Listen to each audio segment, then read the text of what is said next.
তো দেখো বন্ধুরা, আজকে রাতে রান্না করছি সয়াবিন আলু দিয়ে ডিম দিয়ে কষা। তো তোমাদের কার কার খেতে ভালো লাগে একটু কমেন্টে জানিও।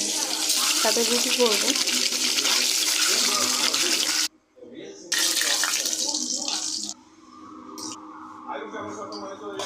অনেকদিন বাদে খাচ্ছি সয়াবিন দিয়ে ডিম দিয়ে কষা, কারণ সয়াবিন খাওয়া হয় না।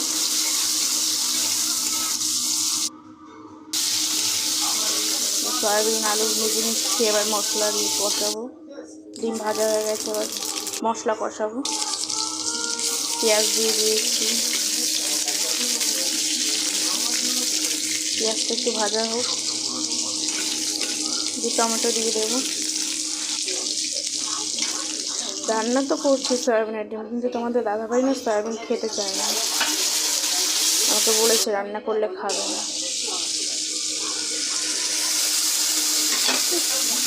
শুধু ডিম রান্না করবো, সয়াবিন ছিল বলে দিয়ে দিয়েছি একটু সয়াবিন।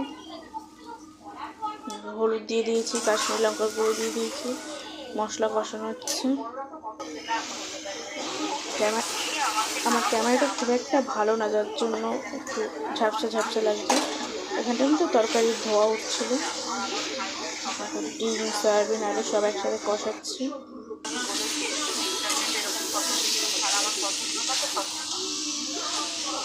কষানো প্রায় হয়ে গেছে, এবার জল দেবো। গরম জল ফুটছে পাশে,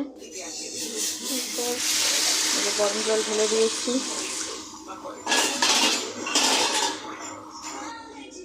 আমাদের বাড়ি থাকতেই তো করেছি।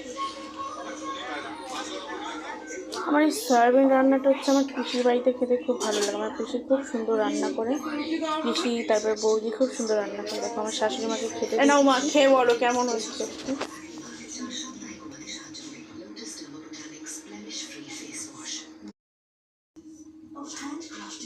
কেমন হয়েছে খেতে?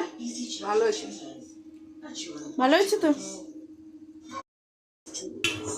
অনেকটা গরম তো, মিঠাই এত ভালো করে বলতেও পারছি না, খেতেও পারছি না। এরকম রুটি বানাচ্ছি, এক হাতে ফোনটা ধরে আছি, এক হাতে রুটি বানাচ্ছি। রুটি বানাতে আমার বেশ ভালোই লাগে, খুব একটা খারাপ লাগে না, কারণ আমার রুটি বানাতে খুব একটা টাইম লাগে না অবশ্যই।